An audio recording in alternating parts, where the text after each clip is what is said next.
I do tend to focus my attention into the shift itself, into waveform, into that quantum located state. However, today we're not going to go into anything quite so complex. We're going to dive into locations that are very common for frequent OBEers to land in. This is a super fun one, especially if you're going out multiple times throughout the course of an evening. At one point or another, you're bound to land in any one of these next locations we're going to bring up. Let's go ahead and start with the mall.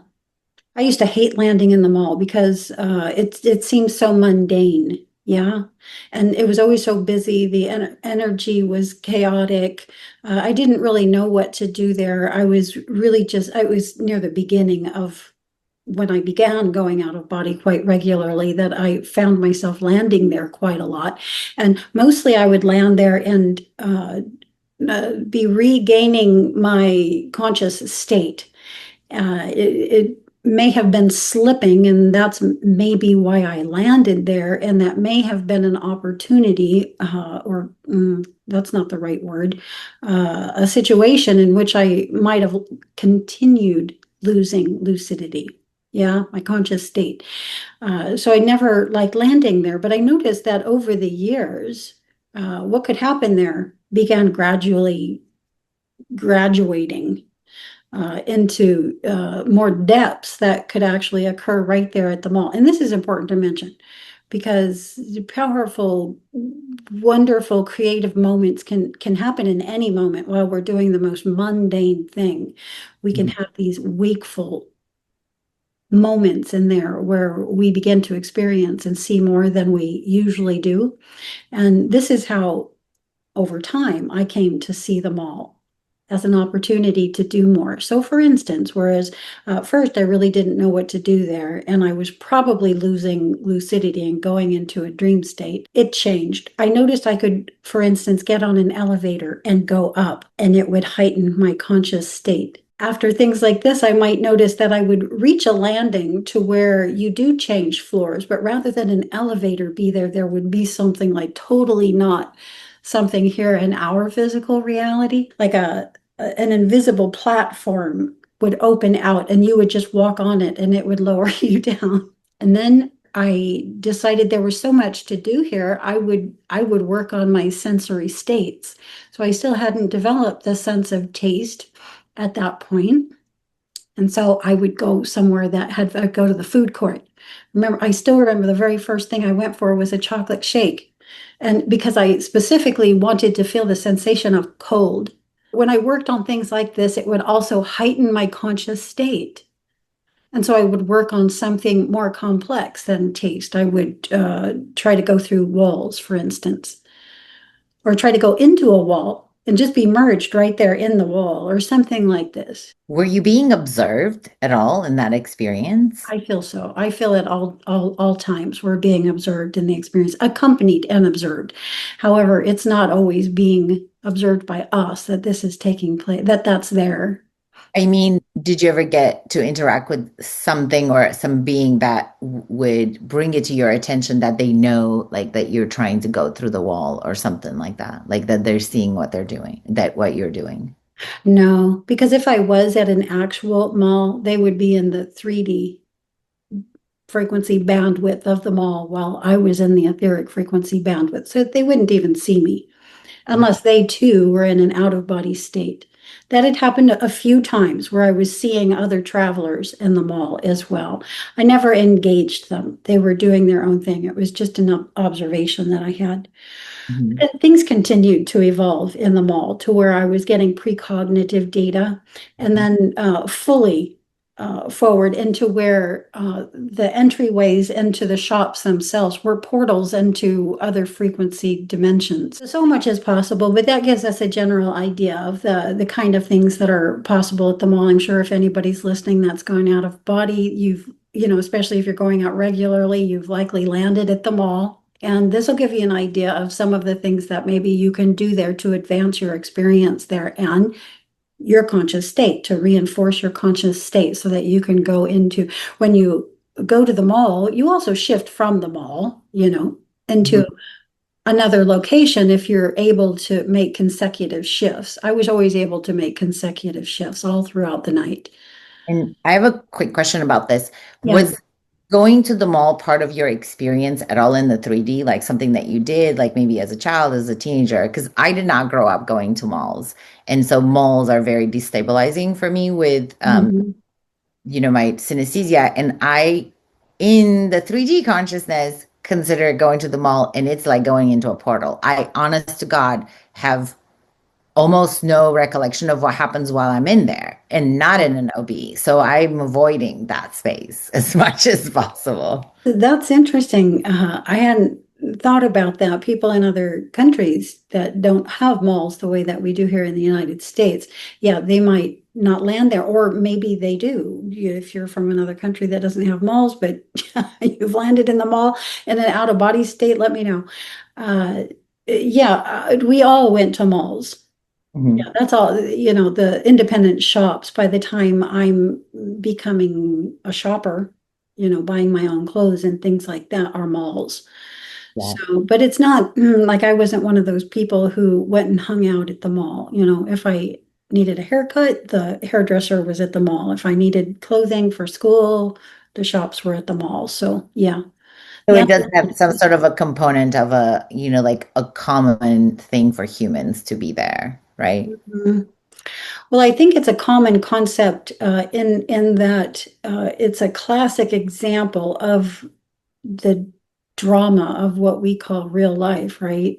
Mhm. Consumerism, bright neon lights, all kinds of distraction. And, that's again why I never liked it when I landed there. I'm like, what the heck?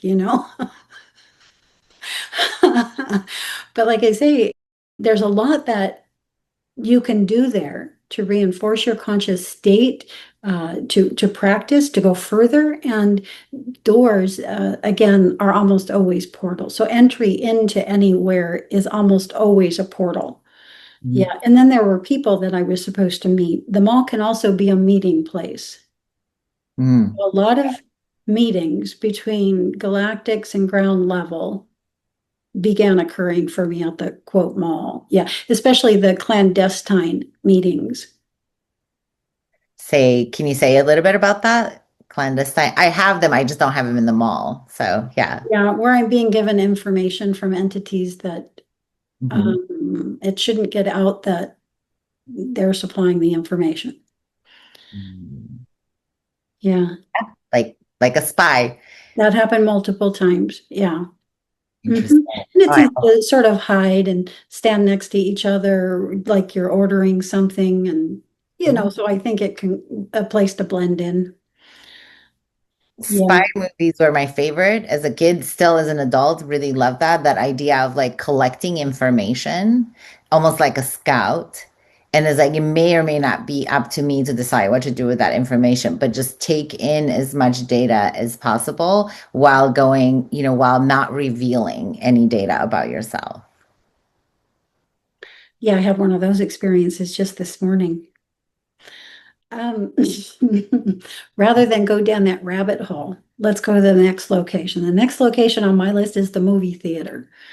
So again, when you're going out a lot, when you're making consecutive shifts throughout the course of the night into various locales, the movie theater is another common one that OBEers might land in. You ever land in the movie theater?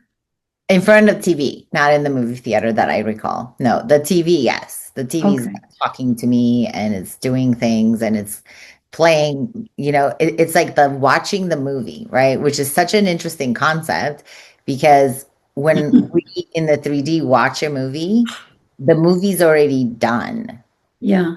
right? So it's like somebody scripted it and they acted it out and then it's being played out, but you're watching, it's like the after the fact. I'm always stuck in that it's after the fact. Like I have moments when I watch TV and even in the 3D, I'm watching a movie, I'm watching a show, and I'm like, oh my God, like they're performing. Like I can see the person or the personality behind the role that they're playing. And so in the OBE, it's even more pronounced.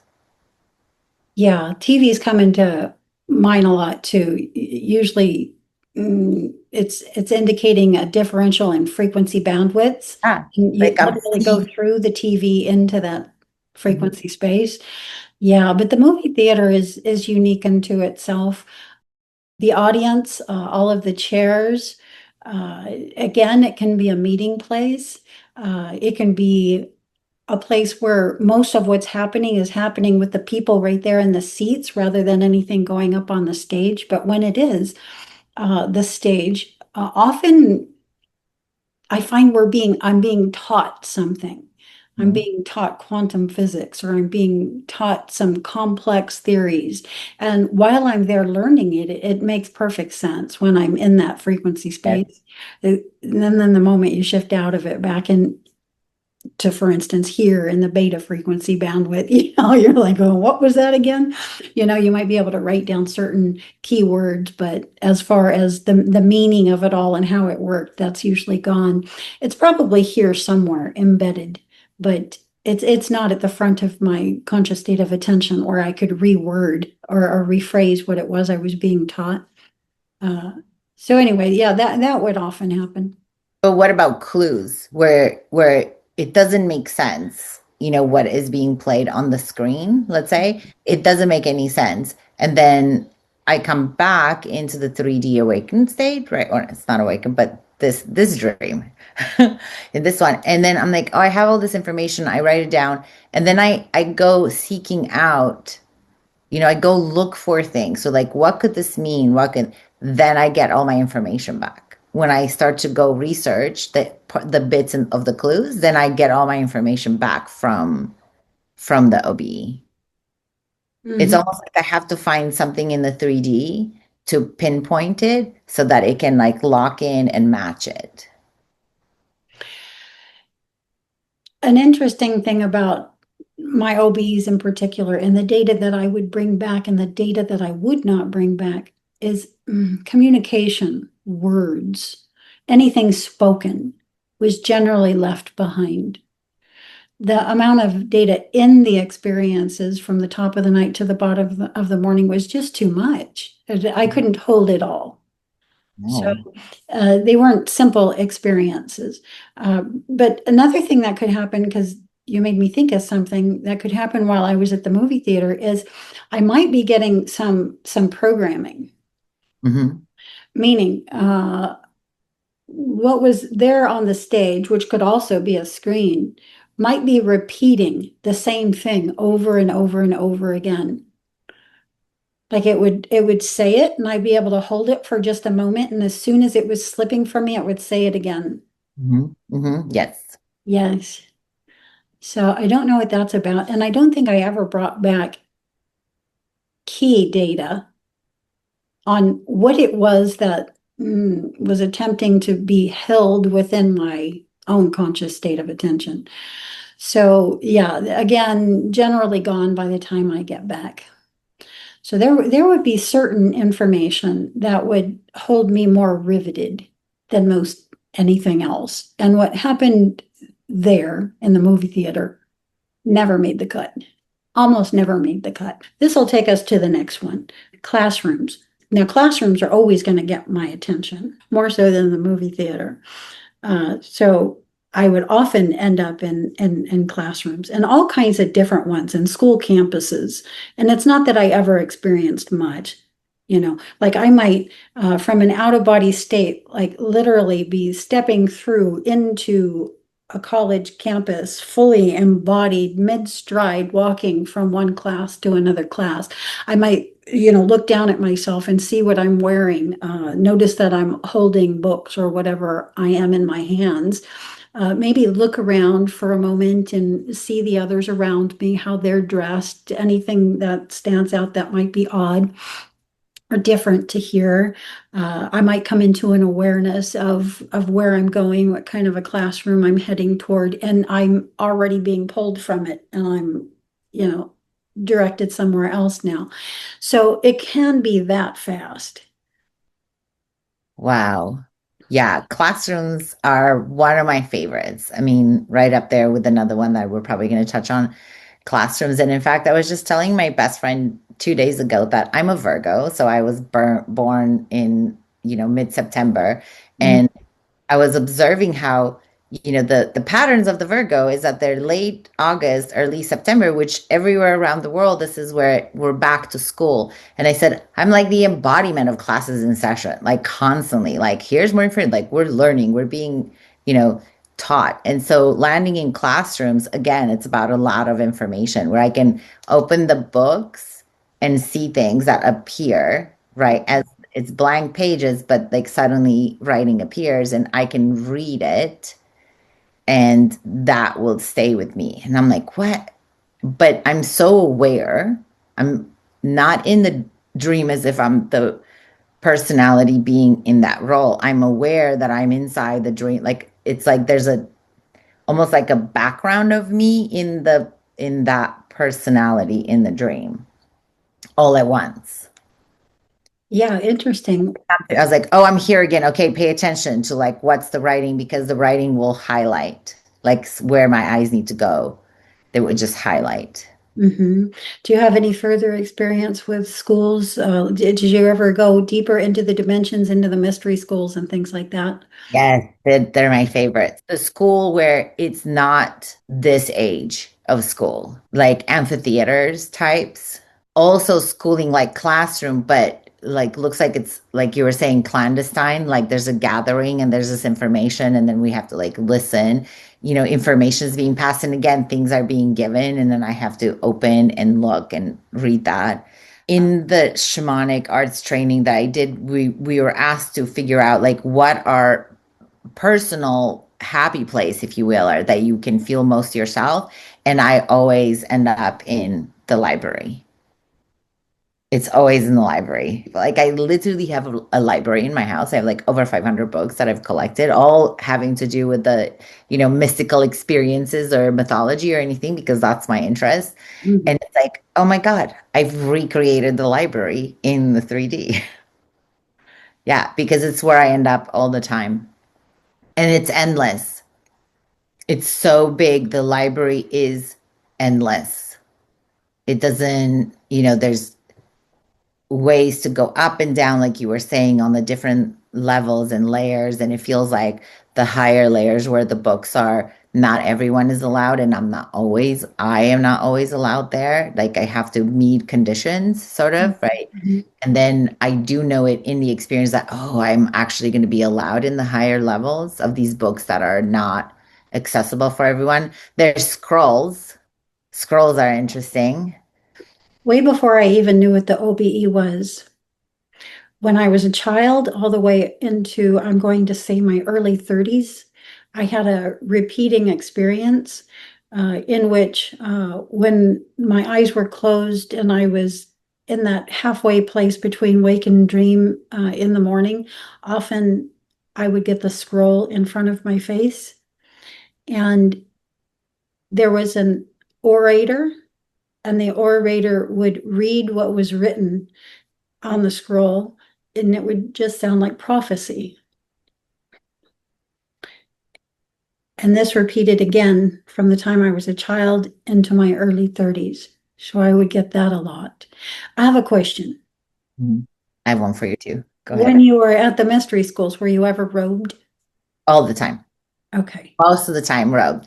I was just gonna say that when it's rather recent, it's been like 2 years ago Oh, when I learned that I was a robed being because I would never look to observe myself. I observed the robed beings around me. There were always robed beings there. And so something was mentioned in a conversation with another OBE about this is our most natural state and probably in a robe. And I was like, wait a minute, like I'm around the robe beings. And as soon as I popped into that experience, I was like, okay, here is. And I looked down and I was like, what? Like, oh, and I was so excited that I was one of them yeah. that I slipped right out. Second question. What color are your robes generally? Yeah, They're same here. brown. Yeah. Same here. I was like, I'm a Franciscan monk. I'm like, I had no other way of, knowing that. I'm Yeah. the brown robed beings. Yeah, I don't know the distinctions between the color of robes and what they mean, and I've never really investigated it. One time, the only time this happened, I was wearing purple robes, and that was when I was actually Merlin. Let's switch over now to the park. Yeah. Okay, so Monroe made this popular with people, but I noticed before I even knew who Monroe was that I was landing in the park. Not necessarily what they call Summerland. That can be attached to the park, but the park itself is generally just an area of green grass. There's some nature and some trees around you, and generally a park bench. Yes. Mhm. And I'll either manifest there walking toward the bench, or I'll manifest right there directly on the bench. And it's generally for me a meeting place.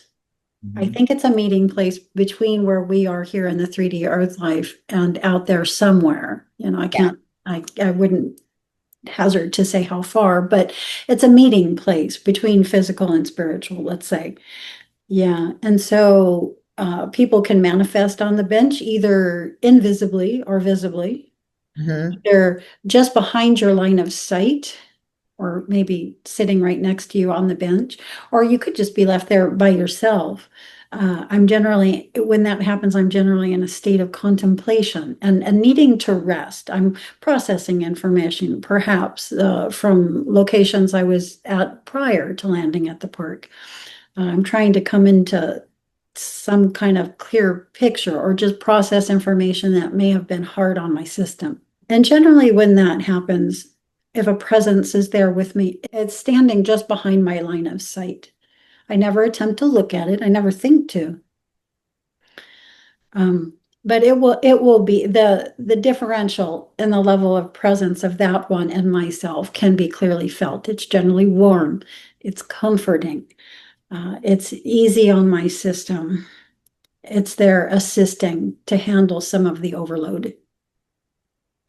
Does does the light in the park feel like it's a 3D copy, or does the park sometimes feel like it's got an otherworldly sort of energy to it? All my OBEs have that other world Okay, kind right. of feel to it because of the quantum located state I'm in, wherein I'm feeling the vibrational state through the body that's lying in the bed.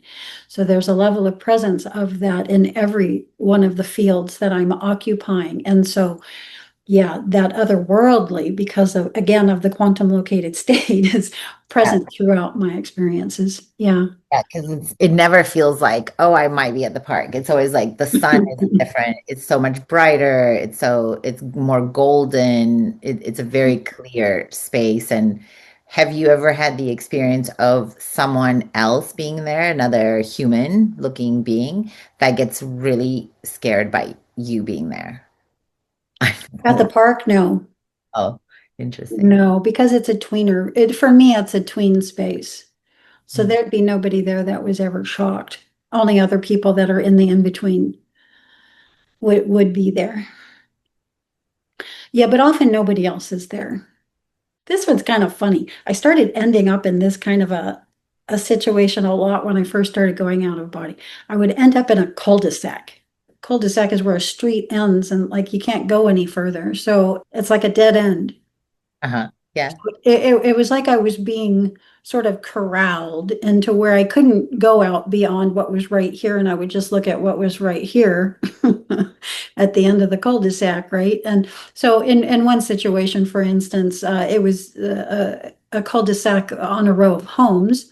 And Mm. the house that was right here had a driveway, and there was somebody standing up at the top of the driveway. It was one of the very first experiences I decided I wasn't going to be afraid of engaging with the people I came across anymore in these experiences. So I walked up the driveway and I introduced myself. I said, "Hi, I'm Casey." And he introduced himself and he says, "Come with me. There's someone for you to meet." And he takes me into the backyard where there are three other people, one of which is not actually sitting here. I just detect that third one. He hasn't arrived yet. I know he's late. And I sit down between the two people and I can't remember what I said. something mundane. I was like, so what are we doing here? Or something like this. You know, I didn't know, so I asked, right? But then as soon as I started doing that, I noticed the situation started collapsing. And I'm not going to go into what it went into. The point is that it was just on a cul-de-sac. But I Mhm. did get in a very important name coming out of this experience, and it was David Sparks. And that name appeared in two more of my OBEs. So I think that this may be a real person in physical space. It'll blow my mind if there's a David Sparks out there listening. And you haven't looked yet? No, See, those are the kind no. of things where, like, if that was information, I would have been like checking out every day with Sparks and like looking at their picture to see, is this the person? Is this the person? Like, what is going on here? Yeah, I don't think it occurred to me at the time that it was a real person. It was the first time the name had appeared. And when names appeared, I always wrote them down and they usually embedded really deeply into my psyche. Uh, but no, the experiences were happening so free, on a near daily, nightly basis for Mhm. 4 years. There was no time to go look and investigate. There was only time to log and do, log them by hand and do video logs, which I was engaging in weekly, on top of having these nights where I would go out from the top of the night to the bottom of the morning at the same time that I had to work a full-time job. So no, there was no time to do any further investigation. That's what now is about. So Yeah. there was a period of time in which that was happening, 4 or 5 years. And then the experiences, of course, continue. They don't go away, but not at that accelerated pace anymore. And my attention was already beginning to come into something. It was wanting to focus in on the extraterrestrial dimension aspect of my experiences. And that's when the quartz crystal work came in. And so then that became the focus for the next 7 years. Fascinating. Okay, the cul-de-sac. Not much to say there. It's just something that where an OBEer can land, right? Mhm. I don't think it has to be a dead end. I don't think it has to be that we're necessarily being corralled into an experience, but it can also be. And in mine, I did detect that I was being corralled. I mean, I literally couldn't go any further. However, you can always look up in an OBE. Okay, the higher frequency bandwidths are there. And I noticed in this experience, there was like something like a large whale floating through the sky, Oh, something like that. I can't remember exactly what it was, but something surreal that yes. couldn't have been there floating through the sky. And I could have left the cul-de-sac and gone up to see what that was, but I didn't. There was a guy there. I chose to work on my fear and not being afraid instead and went that direction. But okay, the cul-de-sac. What's next? Oh, this is a good one. Dirty bathrooms. Never had one. Just so that I let you know, that must be a you thing. I've never even heard of such a thing, but go on, please. It's not. It's very common to Is people it? who go, it's very common to people who go out a lot. Oh, Yes. And again, ones who can make multiple shifts through the night at some point will probably land in a dirty bathroom. The most frustrating of situations, and like the mall, it's a situation in which you could lose your conscious state while you're there because well, if you're me, the first thing you do is, who would do this? Who would leave it this way for the next person? I always leave the place, any place that I ever visit is left in a nicer state than how I found it. Always. That's just how I am. And so my first thought was always that. So that would be an easy thought in which I could lose my OBE state, right? And go back into more standard dream. Uh, but I don't know I think it has to do with cleansing and healing that happens in the night when we're literally building a new body, mhm. a new energy state, a new mental field uh, through experiences in expanded states. And the act of urinating or pooping is literally releasing the old proteins from the old body. Mhm. So I know that bathrooms themselves will are associated with this, but also it could be that the physical body actually needs to go to the bathroom, but because it's in the OBE state, it's, coming into this situation to hold it in the OBE state longer because it can go to the bathroom there, Yes. without having to get up. And then I've had that. I have like the dark bathrooms. They're like, I'm in the bathroom. I was like, no, I'm not. I've had that, but not the dirty bathroom. Like, yeah, it's just the the dirty bathroom bathrooms are crazy. experience is a And thing. it'll always be dirty in a different way too. And you have choices here too. Are you going to attempt to use it to clean it first to some degree that would allow you to use it in some way, like squat rather than sit, or something like that before you go? Or are you just going to walk out and go into your next experience? So there's potential avenues even here. But interestingly, I would often end up in my own bathroom as well. So, I want to talk about that because me too, a lot. and when I was in my own bathroom, I could always hear voices out in the room talking to each other Hmm. about me. As a kid, I would have that a lot. And I remember them because it made bathrooms scary. So I would have these experiences, and Mm, even as adult, where, that bathroom, like being in my grandparents' house. I also went to boarding school, and we had one of those like squat down, like kind of like it was in a really old palace. It had been a summer palace, converted into a girls' school, and it was a massive, beautiful place. But it had this cavernous underground and all these bathrooms, and so I think that I was really afraid to get up to go to the bathroom. And so then I would bring it in as if I was etherically walking. I would out of body walk myself to the bathroom, needing to, and then wake up and like really have to go to the bathroom. And so I would experience that, both the urgency and the fear. So I see what you're saying about like there's something about what the body's processing at that point where you should move. And it's like, but I don't want to, I don't want to pull away from this and go. So then you arrive there etherically, right? mhm. I don't even know if I wouldn't say that I'm consciously aware that I need to go to the bathroom, but the body probably knows it does. And again, in a even quantum located state, such as you hit in the shifts between locations. So I yeah. often wondered if that was possible. Like if you're in the out of body state and you go pee in the out of body state while your body in the bed pee, it could have, there's people, that, wet the bed in the night, and maybe that's why. I tested it, on purpose. Like when I landed in a bathroom, I tested it on purpose. I'm going to And it see if I happened. pee here, if I actually pee in my bed. I don't know why I was so willing to do that because that would have been horrible to wake up to, but I did, and I didn't. So I could pee in the out of body state and not my body not follow Yeah. through on that. Yeah.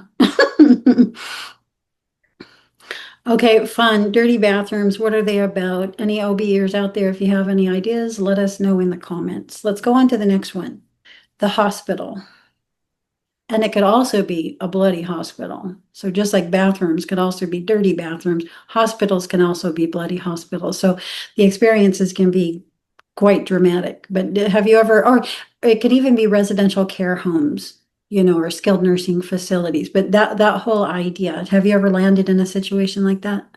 I landed in hospitals. I've been in a hospital when I've had an outer body and walking around, so that was also destabilizing. Mm. Um, yeah, yes. What generally happens when you land in the hospital? Why have you landed there? I'm observing. And Just then one extremely horrific out of body experience that I had where I was the one in the hospital because mhm. apparently I had been cut up, like my body had been butchered basically, but it had been butchered by, and this is so intense to even say about this. I could feel like the blood gushing over my body from, the dismemberment. And the person that was there to like calm me down for the doctors to come in to attend to me was my former business partner, who we were having an extremely contentious breakup. It was part of my, whole deconstruction and change of life, right? Um, and he kept shushing me, like, you're fine, you're fine. And I was like, you just dismembered me. Like you literally pulled, you know, the whole time going, shh, you're okay. Yeah, so interesting you landing there was some psychic residue from a situation you were Yeah. going through and real space. The only time I had some unique firsts. And once I began to realize that in OBEs, I was having these two types of experiences, one where I was trying to do the driving and one where I was accompanied and allowing my higher being to do the driving, right?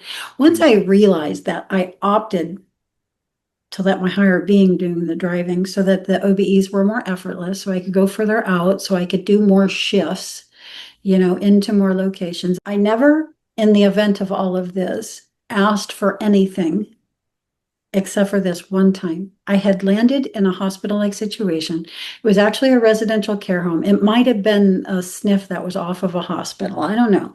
I wasn't allowed to go very far, but I remember I landed and I was sitting on a bench that was in one of the rooms of one of the occupants, and there was a being to my left. The being was male. It landed with me when I landed there, and I was looking around to see where I was, and I remember I was being spoken to, and we were beginning to shift. And I said, "Can I just stay a moment longer?" Mm. I wanted to see more of where I was.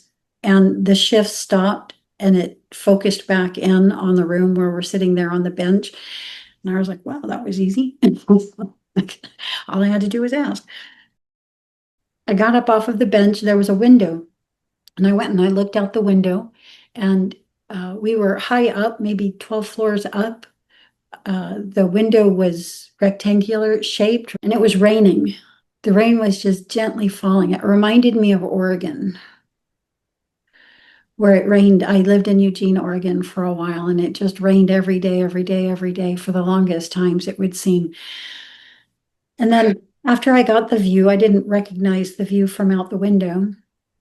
I turned to my left and I saw some people and some workers that were going through a hallway, and my attention started to follow them. But when it started to follow them, I was pulled from the environment and went away. So that was the only one that I ever really remembered. And to this day, I often wonder if literally that was where I was going to pass. Mm. If that was like my room Huh. in a residential care home. I truly hope I don't go that way. But it felt personal. Like there was a reason why I was wanting to investigate that space, whereas normally it's so mundane that I would not have asked to stay longer to look around. So I wonder to this day why I even asked to stay to look around. And that was really the only thing I can come up with, that either I or somebody that I know well was that was their room. Hmm. Yeah. So I wonder if sometime in the future I'll end up in that room. I'll walk over to that window and it will be gently raining. I'll look to my left and I'll see workers going down a hallway. Yeah. So yeah, not many of my experiences, I would say, well, no, I can't even say that. Just because there were so many, I was going to say that not many of them involve ground level here in 3D airspace, but that's actually not true. Quite a lot of them do. Okay, Oh. anything more about hospitals or nursing facilities?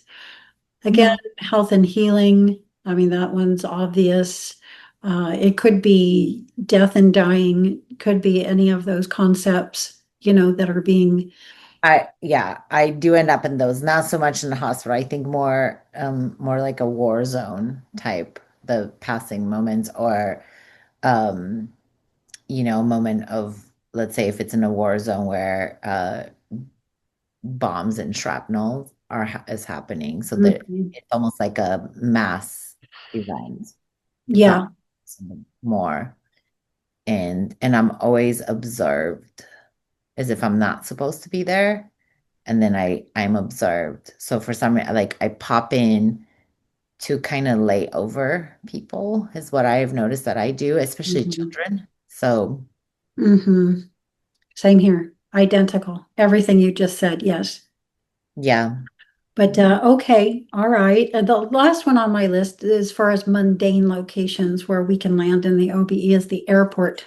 Have you been in like airports that are like not for 3D travel kind of thing? They're almost like a portal for interdimensional travel, right? Because even the airport itself for me feels like, oh, I'm gonna get on this metal tube here, and then wherever I land is, reality shifts. And that's what I always say when I get off a plane. I was just on a plane a few days ago. I'm like, just like that, reality shifts. Like I'm in a different space. And you said it right there. And this is exactly why I would bring back the data from the airport experiences, because my attention always wanted to go into the shift itself. And that's always is what the airport is for me, is I'm shifting from Mhm. higher dimensional frequencies back toward 3D Earth space. And, the airport and the ride on the airplane is often how that's depicted. However, there can be OBE elements within that occur. Like one time I met Elon Musk in one of these situations. And so again, being given information, through the experience itself on things that are pertinent to 3D Earth space. Those are always interesting. I call it the hub. Hmm. It feels like, how certain airports are hubs where they have a much greater traffic from around. So the airport to me feels like, oh, this is an OBE hub. You have to go here before you shift reality. It's like you can go anywhere. Did you ever get tested there? Like have your conscious state tested? For instance, you can't find your luggage, and you go off looking for your luggage, or you go to get up from your seat and you notice your purse is gone. Did you ever get tests? Um, did I ever? See, I didn't know they were tests. So I guess so. But yeah, like you look at them as tests. Can you tell me why it is that you think that they were tests? Because Like, if you go looking for your purse, you're no longer in the OBE. Now you're in a standard dream. got They're it, tests to maintain. Is she able to maintain got her it. conscious state here? Or can she easily be distracted back into standard dream by taking away her purse or her luggage or whoever she happens to be with, has gone missing and she doesn't want to get on the flight without them. You know what I mean? And so all of these things are tests. They're tests not only in maintaining our conscious state, but what kind of a person are we, Mm. right? So, our quality of consciousness can also be getting tested through the OBE, not just at the airport, but in any location we can land.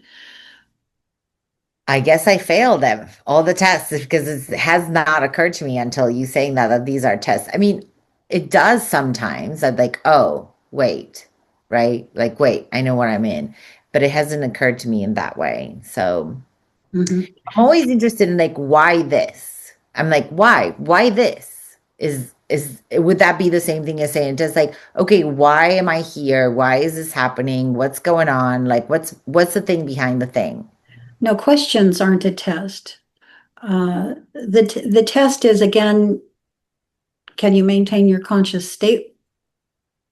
When your purse goes missing, Mhm. can you live without your purse? You know what I mean? And I usually can't. That one gets me almost every single time. Where's my purse? You need your money, you need your driver's license, right? I got distracted, right? Easily. I'm easily drawn back into standard dream if you take away my purse, especially. It can also be a fear test, right? And in fact, the purse being taken away is a fear test, right? Yeah. We fear we won't be able to get where we're going without the money that's in our purse or the credit card that's in our purse or our identification. Or the ID. Yeah, it's It like will I'm not stop us from getting where we want to go. So it can be a fear test as well.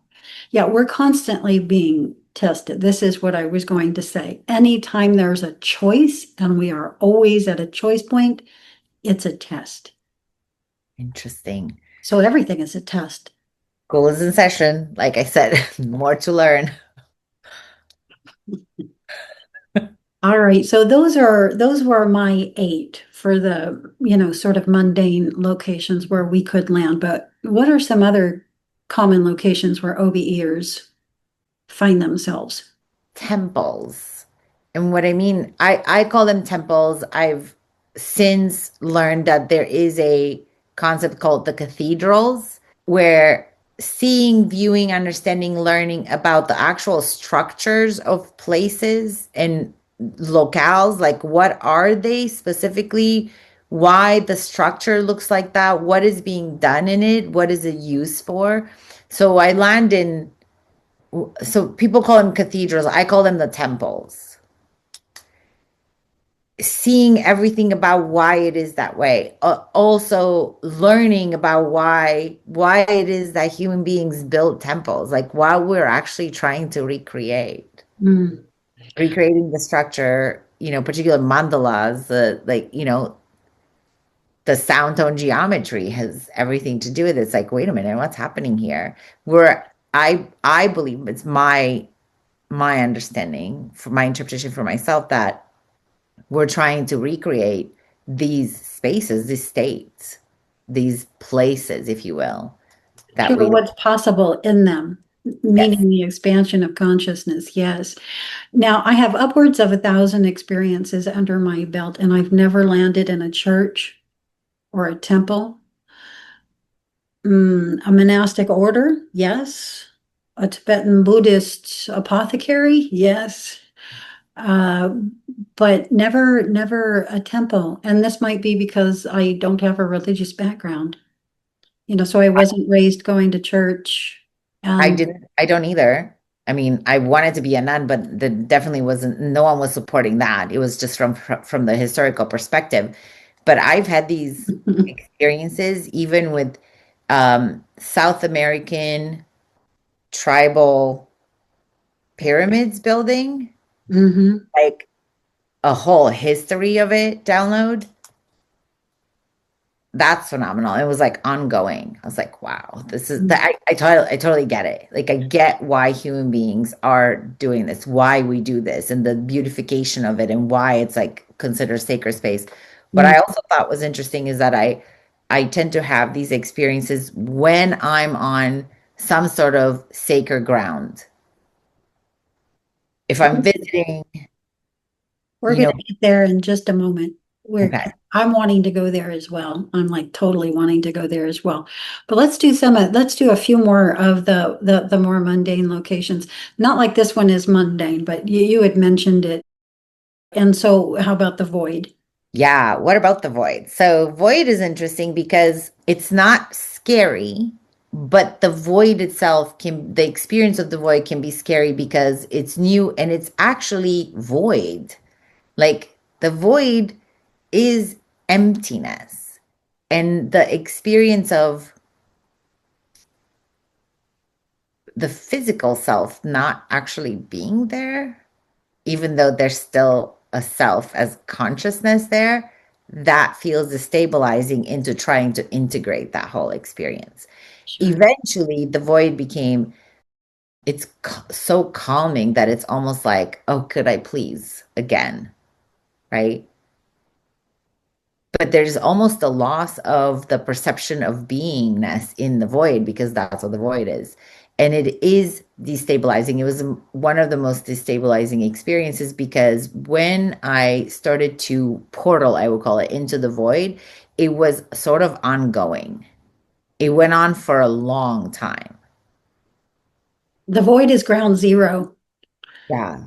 Yes. I So know that now, but then, any OBE or with their salt is going to pass through void. You've actually gone into it's emptiness, I agree. And at the same time, it's all that is. So it's ground zero for all creation.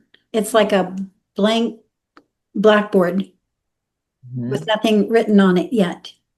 mhm, Now we're going to write on it.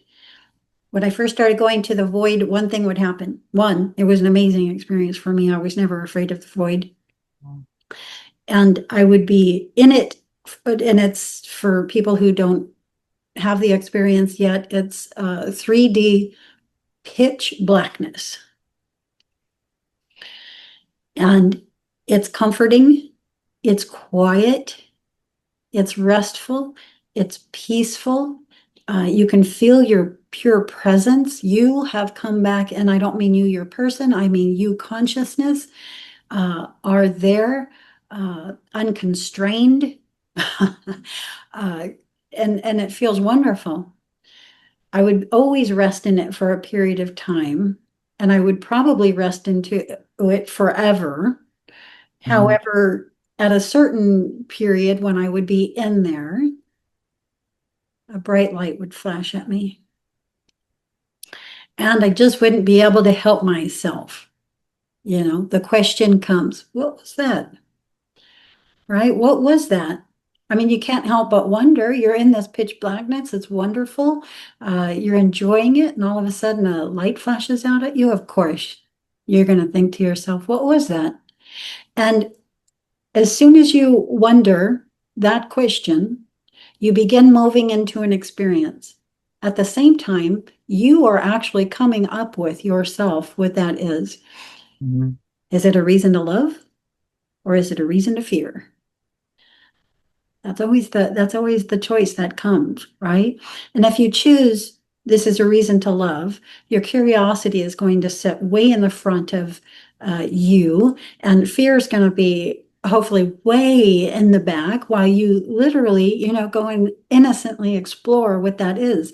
And that's literally creating the experience that you're about to move into. Well, that's what happened when we got here as well. We were in void, a bright light flashed. We asked, what is that? And we chose, is this a reason to love? Is this a reason to fear on our way into it? You know, and then our life experience is created through that, although we're at that choice point in every moment through the life as well, which is utterly created, beginning to end. It's not fundamental. I have some questions for you about this, but I don't think it's going to be on point with is it is that light flash invitation, is that the universe of light from the void? Like, anyway, so It's I'll what say that for another time. it's But what you yourself come up with. It's a spark from within that which is the collective of you. Your soul is a soul collective. It fractals within itself into hundreds and thousands and even more lifetimes. And so within that collective, uh,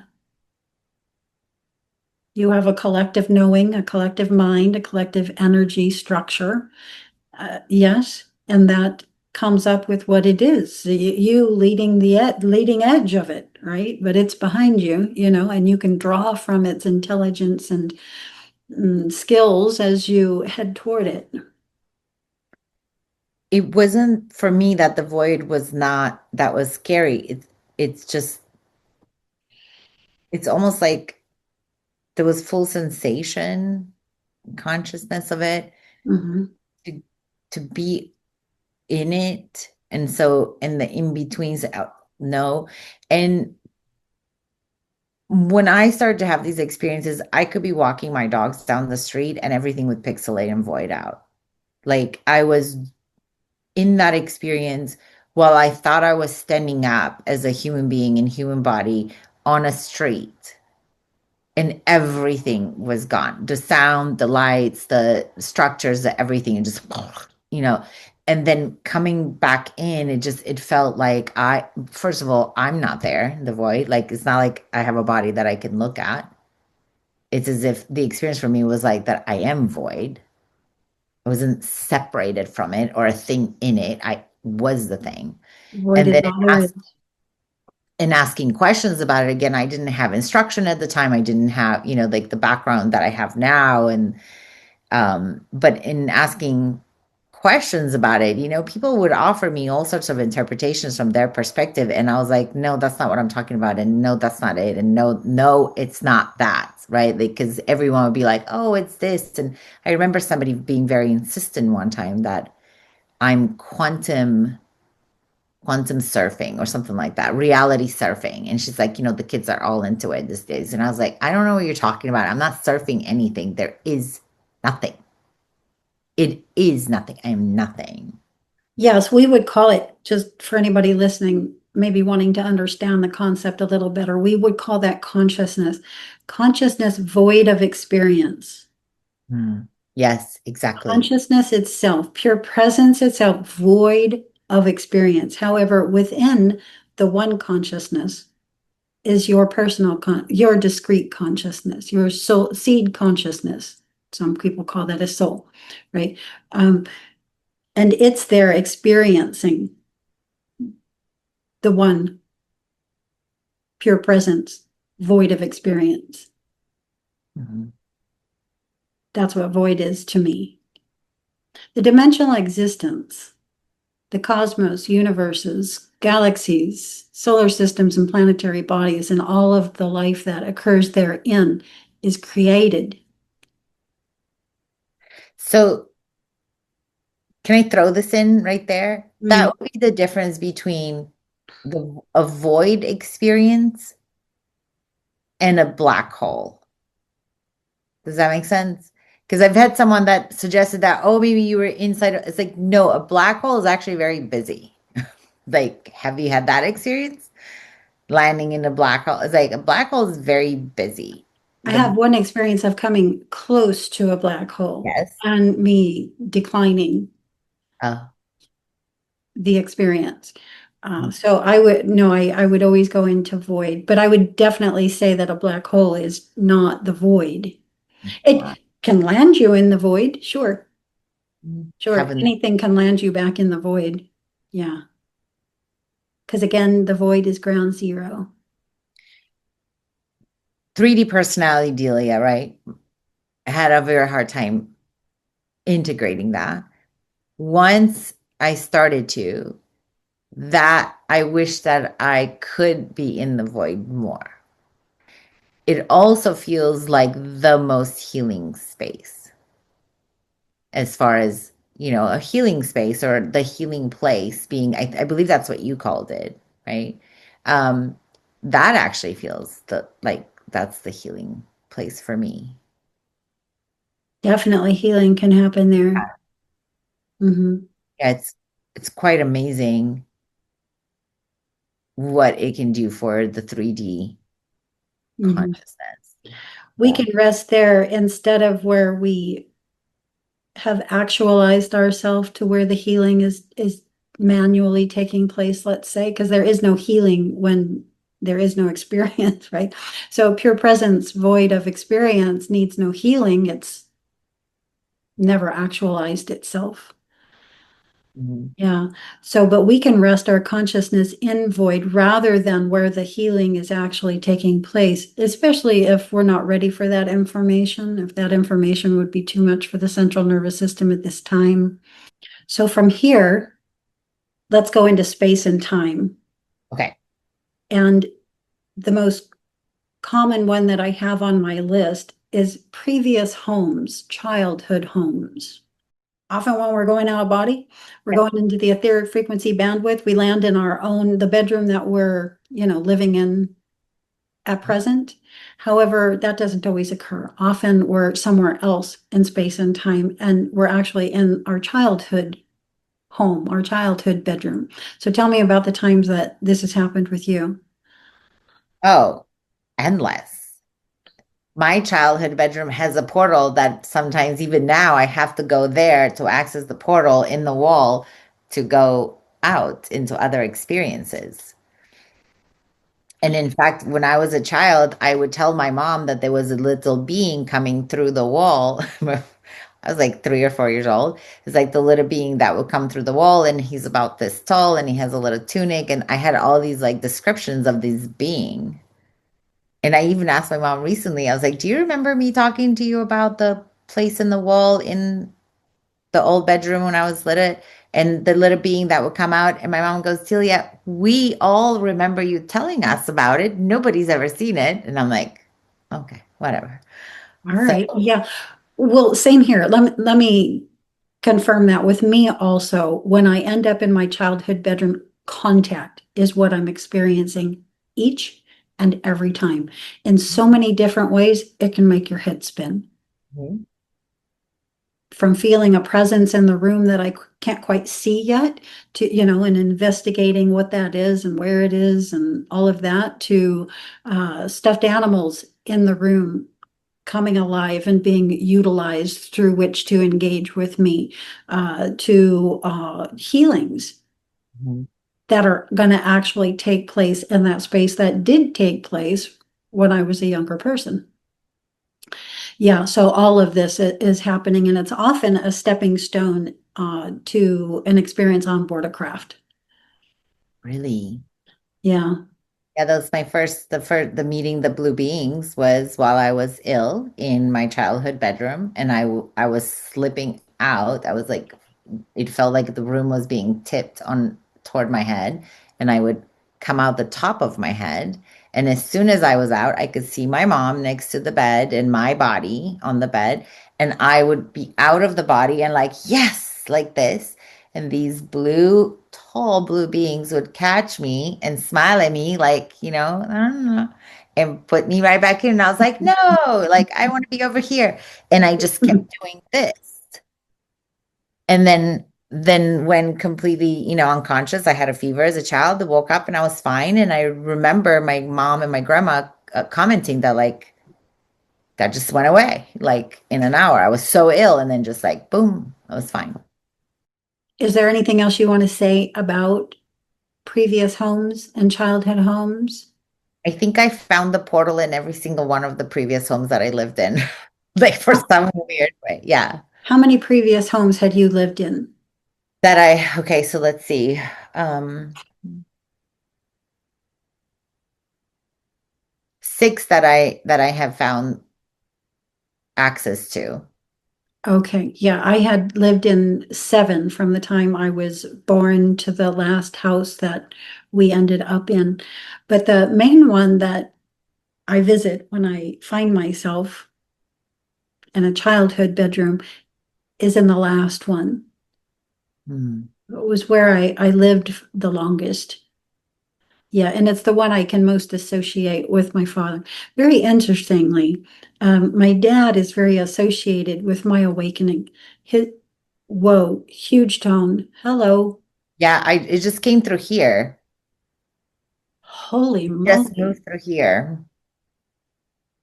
Yeah, his passing occurred synchronously with my awakening. Thank you. Good Lord. That's a tone I actually haven't heard before either. Oof. Okay. Wow. Wow. Okay, so we'll move on to the next one here, which was just simply the etheric frequency bandwidth itself, regardless of where you land on the planet, whether that's in the bedroom, in your home, in your neighborhood, in a previous home, in a previous bedroom, in a previous neighborhood, or whether it's somewhere else on the planet. That one was huge in my own experiences because that's where a training program that I was put through would always occur. And so again, it was the shift. I was being trained to stay conscious through any potential kind of shift, to not lose any degree of conscious awareness at all. And again, I believe that is because there is a possibility that we're including the body in my own ascension process. However, the details of that we won't go into here. But the etheric frequency bandwidth, just to say, to me, is a very narrow frequency bandwidth that's between 3D Earth space and 4D Earth space. Manifest 3D Earth and manifest 4D wherever, right, is an etheric frequency bandwidth, a little bleed over frequency between the two. So this is where we go when we die. We shift through the etheric frequency bandwidth on our way either into another manifest lifetime and or into spirit, where we will process and do what we need to there before we move on to wherever we will next. And so the etheric frequency bandwidth always fascinated me. The training program I was put through fascinated me. There was another place that I would, what did I call that? The interval spaces. I would be put in these, it wasn't the etheric frequency bandwidth. The interval spaces were more like voids of different color. And I would be put in them and I couldn't get out of them. And so I'd feel like I was in an egg or in a bird cage, even, so I could tell that they were holding areas. Uh-huh. And so I would just simply take my gaze into the hue that I was encapsulated in these interval spaces. And I've always been able to look through the visual appearance, right? And so I would just start trying to do this, but I would get so fascinated at what I would begin seeing.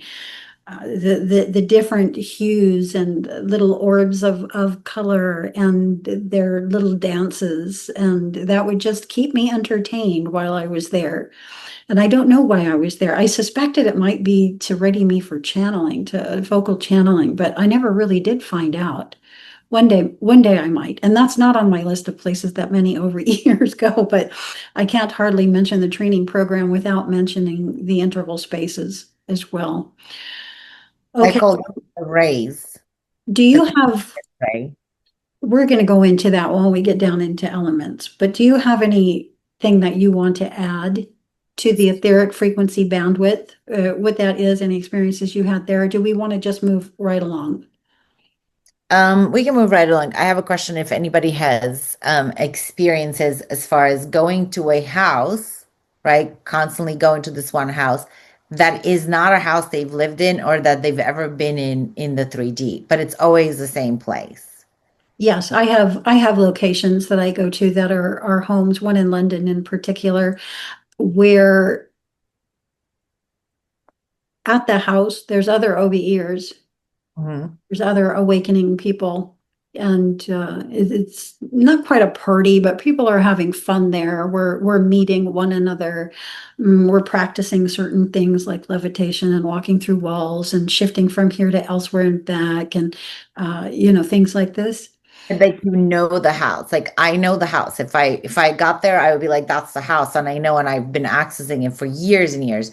But it's not a place where I've been to physically in the 3D. And it's like I just wanted to put that in there. I'm like, I have a place like that. My husband has a place like that. He tells me about it. He's like, the place with the glass house. I was like, what are you talking about? So, but he knows like you constantly moving. So this is not common to other people, but common to the OBA experience. They're like, I have another place. Like there's this place somewhere else. I know where it is, never been there. So I have a few of them. The one I mentioned is one. I don't know if I would ever be able to recognize it if I happened to be there, maybe by feeling, but probably not by visual, because I was only ever inside the house except once when I decided to go through the front door. But I okay. was at the ocean before I even realized, it happened so fast, and London's not by the ocean. And so I, Hey, thank you. This is what I was trying to ask you next. You go in the door of the house and you're in one environment, and you come out the other side, like in the backyard, and it's a completely different environment.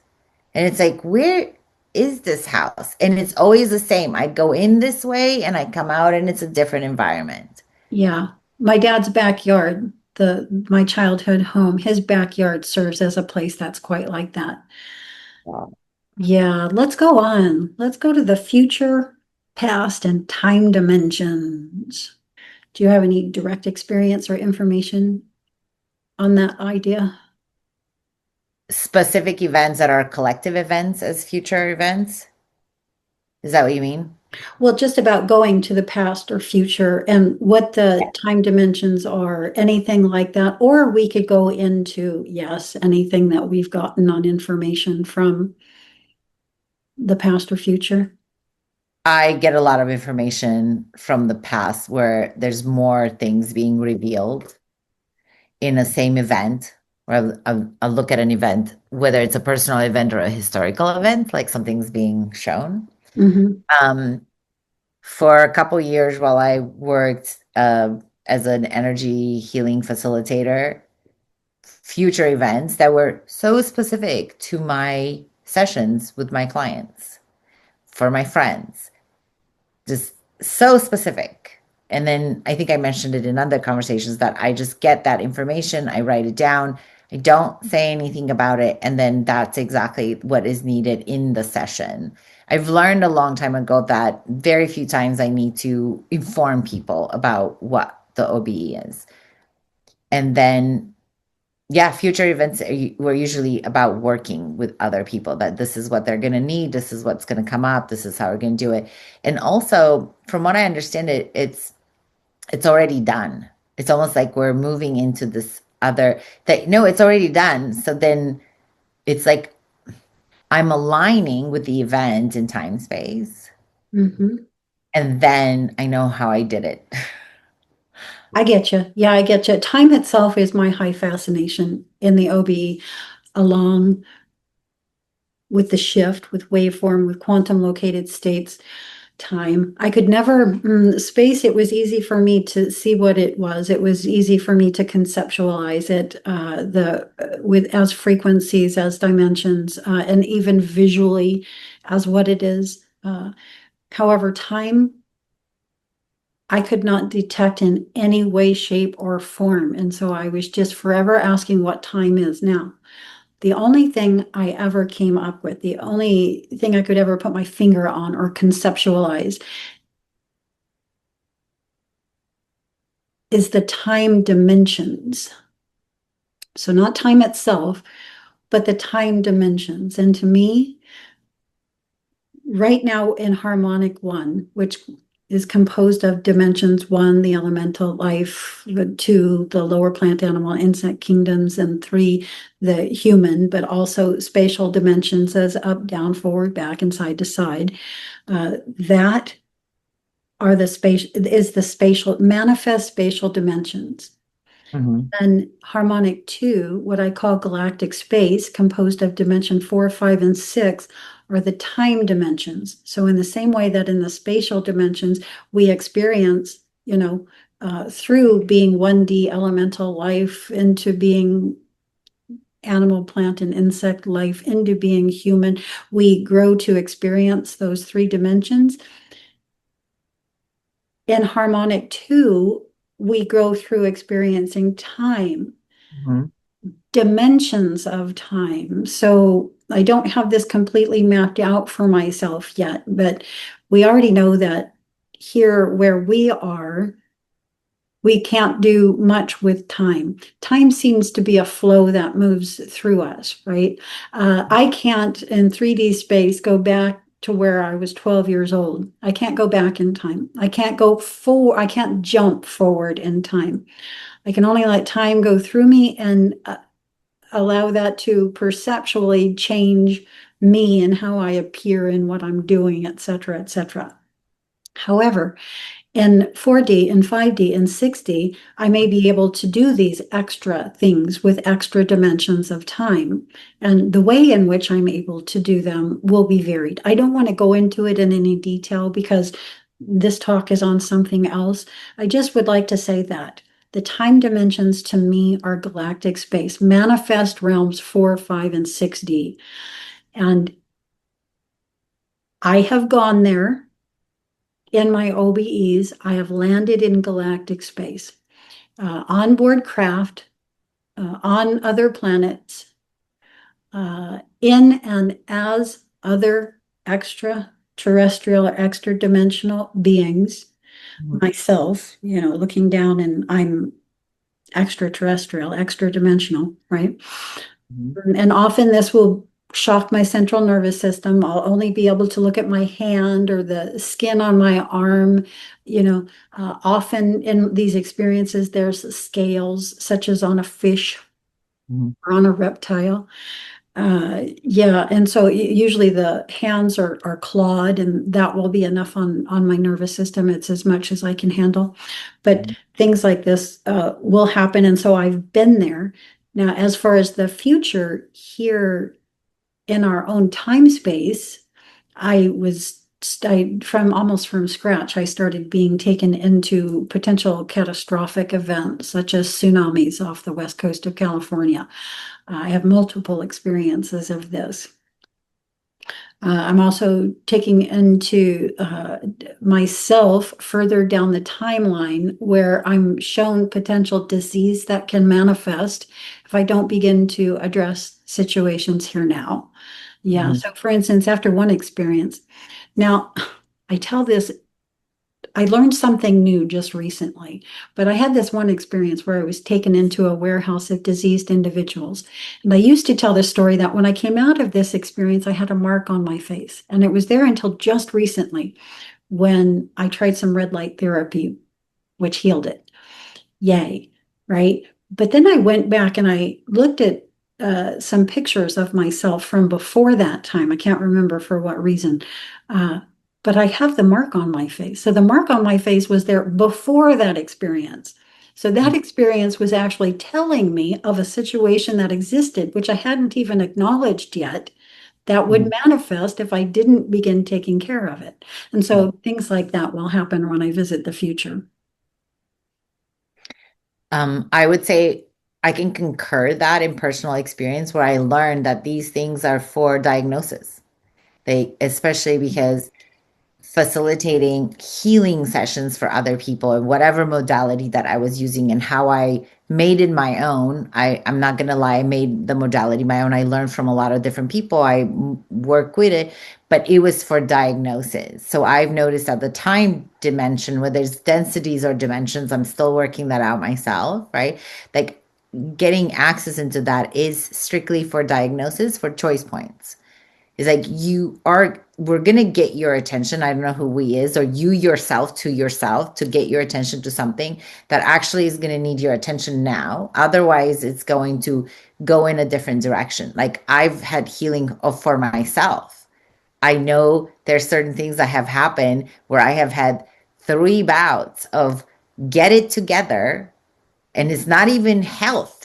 It's not even a health thing that I needed to get it together, but not doing something that was particularly for me as a human in 3D to experience. Mhm. Like, no, move into this direction, right? The surrender into this direction, or health issue is coming. Why? Because your energetic isn't in alignment with yourself. Yes, and this is true, Yeah. let's say whether it's for our person or for the planet.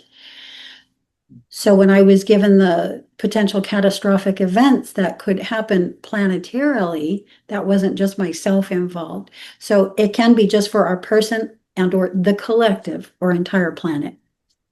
Yeah, I mean, that's part of more of that surrender. It's like, here's the diagnosis and here's what it is. And I also know future events galore. Almost got upset when my dog died of why, if I can pick these out of the future events of healing for other people and other people's pets, how I didn't see that my dog was going to die. And I went back and looked over it, and actually, I did know it. And I didn't want to see it. You pushed it away. I was like, no, it can't be. Like, he's fine. Like, he's just fine. Like, how could it be that tonight and at 1:46 a.m. he woke me up? He never does. Went into the yard and ran across the yard and fell over dead. Like a 7-year-old healthy dog, right? Obviously not healthy. I'm like, what just happened? But it was only me and him. And in that moment when he fell over, I didn't even run to him because all of the rush like came in. I'm like, this is it. Like, this is. And I didn't scream and I didn't call out because I knew there was nothing to do. And in that moment, I'm like, oh, I saw it hours ago. I had it come in the night before. And I just went, nope, can't deal with it. Hmm. But the information is there and I'm making a choice. Yes. And just to continue along that line, yes, there's things that are right for us to or ripe, let's say, for us to experience in our life, in our incarnation, and potentially at a particular space time, Mhm. right? And yeah, we don't always say yes to that. And we're walking ourselves out of alignment with what it is that would really advance us in our evolution of experience, right? The experience we actually came here for, or that we needed, that we were incomplete without. Mhm. Yes. And so, Like, yes, when we do that, it can lead to disease, and that disease can manifest if we choose to. especially repeatedly, to not go in that direction. We are treated like with kid gloves. We are told repeatedly, we are nudged repeatedly. We can feel even within ourselves and no, we need to do this and still, close down on it. Even though the information is constantly being provided of like future events, it's like this is where you're gonna go if you continue. If this is the hill you want to die on, no problem. And Yeah. it's gonna create this experience. So people do often want to know what everyday practical value the OBE has on a person and their life. And this is exactly it. This is one key core way in which our life can be benefited, through the OBE. But there are many. There are many. Let's go ahead and move on to the elements this time. There's two places that I would commonly go in my OBEs, and because they were so important to me, I'm just going to mention them. One of them was inside mountains, and the other was underground. So I would often find myself in OBEs, like flying super fast at a mountain and go right through it into the mountain. Had this experience multiple times. I know others have had this experience. I think this experience has to do with extra dimensions of life that exist. However, right here on Earth, they're just 4D Earth, 5D Earth, whatever, I don't know. What we often like to call inner Earth. Mhm. These in my mind are higher dimensional frequency versions of the space here on Earth. But I would go into that, and they were always phenomenal. I've always had a thing with stone, Mhm. with the sands that you would find in desert, because that's how stone is created. I have a high connection to this and this idea. So that was something that would happen for me a lot. And then underground. I had this experience that I had since childhood. It was repeating. I was going out of body, but I didn't realize the way I would experience it was I would get up, I would shift out of body into the etheric frequency bandwidth of my room. Now I didn't realize it. I didn't conceptualize it in this way as a child, but this began when I was 4, roughly 4, maybe 3. But I would get up out of my bed. I would walk through the house and out the front door, and I would walk to a park in Las Vegas called Sunset Park. I would go through the park to an area where I highly knew that there's a tree here, there's a guardian sat in a chair, and there's a wooden door on the ground. I would open up the wooden door and I would go down a ladder to this underground cavern. And in this underground cavern, it was there was glowing light I could see. There was another door. And I would open the door and I would go through that door. And at that point, lose my conscious state. So, what happened when I went through that door? I don't know to this date. But when I would come back, as soon as I got to the door and came into the underground cavern, I was awake again in my experience. Mm. And I would close the door behind me, go up the little ladder to ground level, close the wooden door. I always, acknowledged the guardian there. And then I would walk back to my home, into my bed, lay myself down, and then wake up in 3D physical space. Yeah, so I had that dream since a childhood. It probably stopped somewhere in my 20s. I was no longer aware of having that dream, but it happened repeatedly, and it's the most amazing dream. So I have other underground ones as well, and I call it a dream just simply because that's how I would have conceptualized that at that point. I didn't, at 4 years old, think of it as anything else. However, I know now reality and dream are on a level playing field, and they're just other frequency dimensions of reality. And then, yeah, again, I still don't know where I was going, but the feeling of the experience of going underground, it's very similar to going into mountains. It's it's deep within my being. It's a love so deep within my being that probably has its core foundation in freedom. Mhm. Yeah. and not being confined, you know. But anyway, we'll just put those there. I know you have your own experience with the elements and with ceremonial Ongoing. Yeah. aspects that, yeah, I would love to hear about. So you're on. Well, I reconnected with my ability to connect into through the OBEs and through like even in meditative state, even in 3D state, I will admit it, seeing the elementals and having elemental reconnection. I call it elemental re-encryption of what's going on. Mm. I live on the river, and so this property itself has a lot of activity. And so that bounced me back into my connection with the elementals, which I had when I was a little kid, and then it's come back on. So I'm just being taught about how to care for the land. I'm being taught about the actual like elements and minerals and how to be with it. I probably have a lot more water interaction. Although when it first started, when I moved in the house, my husband and I got married and I moved into this house, which he had before we were married, the whole river water came over and just like I felt like I was gonna drown in here. And then I learned to breathe underwater and be one with water. So then that it was a few years of um, sort of an encryption with the water elements and being with that. So it's sort of ongoing. I want to go a little further into the ceremonial and medicine space as far as the elementals. Mm. Because what I've noticed from sitting in ceremonies is that each one of the medicine has its own frequency band or space. And that's a common space that people that will sit with medicines will, I believe, eventually, maybe some people move into it really fast, but eventually everyone will come to meet the medicine itself. Yeah.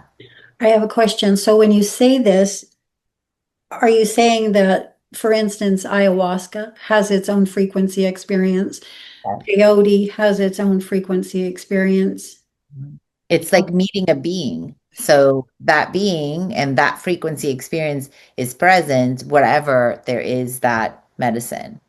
Whether it's a microdose, whether you're sitting in a ceremony, whether you're sitting in your 100th ceremony, whether you're smelling the plant, whether you sit with it. I have a body reaction to the medicine. If somebody, I've noticed that even if somebody says, "Oh, I've sat in medicine," that we recognize each other, that I can feel the medicine activating in my own body, and then that frequency is there in their field. So but in and of itself, as an OB experience, is very powerful. Being inside the ceremony space Mhm. with whatever the medicine that one is sitting with, and then seeing. I call it like each one of them is an artist, and they paint in a very particular way. Like if you went to a museum and it's like these are all the pieces that so and so did, and this is the style. That's how that medicine shows up. And psilocybin is very interesting. Ayahuasca is interesting because she's a vine. So her way of drawing, and this is what people were talking about common spaces, right? People would always say these are the design. What's interesting to me is that if you look at the majority of the art of the Mesoamerica art, that's the style that ayahuasca paints. So when you're blending with ayahuasca, are you actually experiencing ayahuasca Mhm. Yes, itself? yes. And I have heard you speak of the beings that you would interact with and how they're part of your soul array. I believe that's what it said, that they look very indigenous like. Ayahuasca, her spirit is very indigenous. Everything about her and how she presents herself in the vision space is that indigenous style. I Mhm. had never seen it before, and I can tell you this honestly, hand to God, I had never seen it before. I had never interacted. I'm like, oh, would this be like the people of the land, right? From especially the Mesoamerica, the South American land, That's how she paints. Her visions come in that way. 100% across the board, never shifts. She can take you into different frequency spaces where you can tap into another way, but her frequency is that. The same way that psilocybin frequency is looks like inside the computer chip because it's mycelium. And the mycelium is, this network of connections everywhere. So everything, it actually is very much like a friend of mine said this to me when we were in medicine together. She said, I've never seen these type of visions, right? These type of visuals in mushrooms before. It only happens when I'm around you. They look Egyptian. And I said, Atlantean. She goes, oh, I never thought of it that way. It's as if it influences the way that the style of how the visions come through, the way that mycelium is. And I like to think about that mycelium, moves things around and it picks up things and it learns from us the way that we learn from it. When sitting with that plant, it's revealing all the information that, panspermia. Mm-hmm.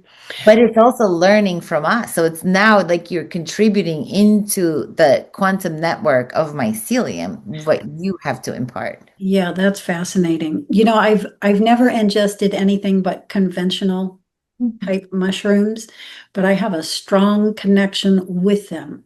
So Mhm. strong that I noticed that when I ate them, I very easily had out of body experiences. Like when I want to have an out of body experience, I eat mushrooms, just shiitake mushroom, any kind of conventional, edible mushroom, not the psychoactive variety. I've never had the opportunity to do that. And I think just because I've always had the proclivity to go out, it was just something that was never necessary. There's a certain purity inside what is living this lifetime as me.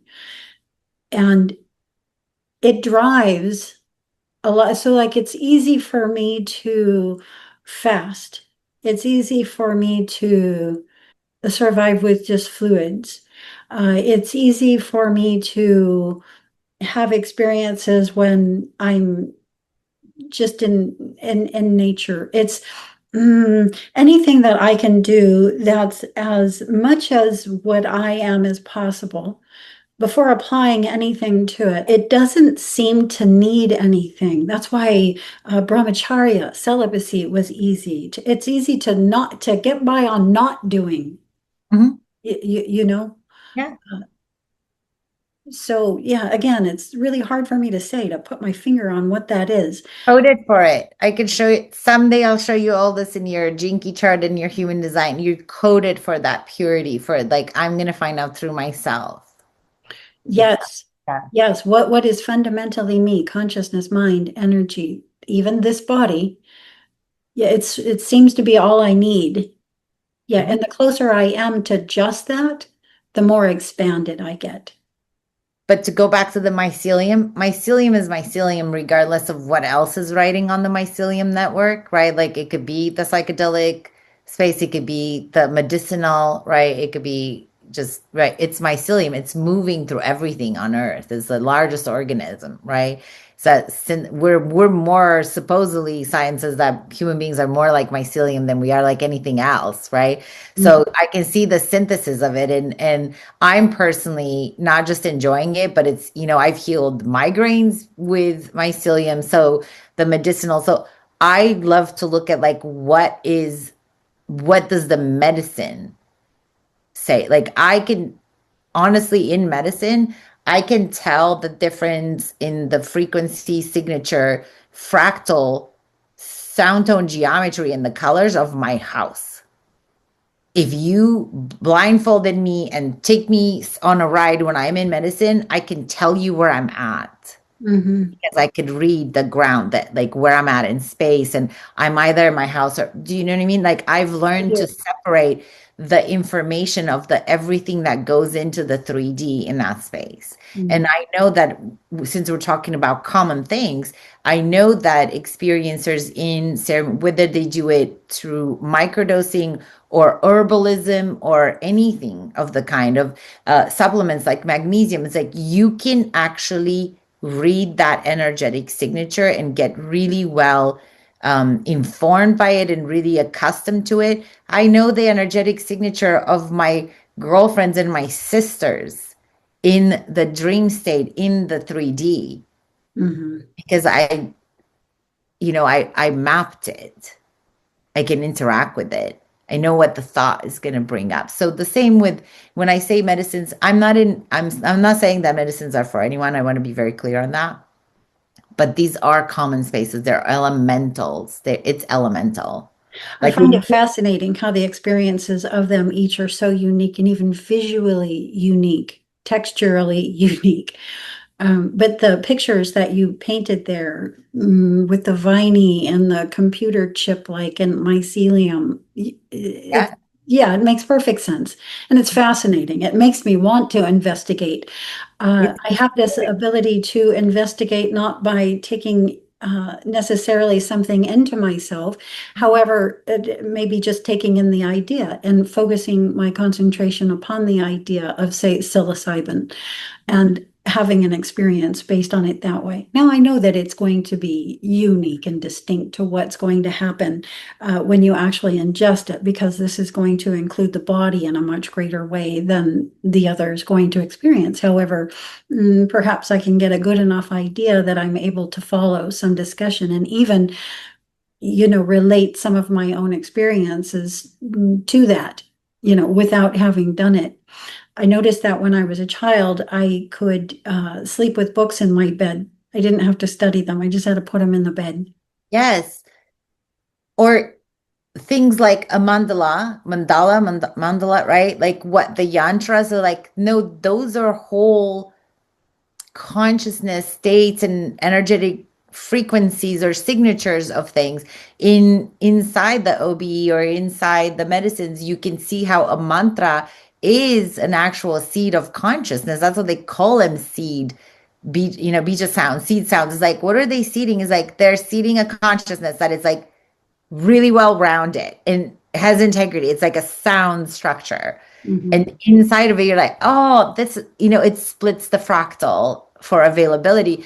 What I like to point out is that that's how we can enter into shared space and frequency space. It's like recognizes that everything it's within our ecosystem and it all has its own energetic signature, and you can splice them up and put them back together. And this probably is what integrating all of this would be from, right? So well said. So well said.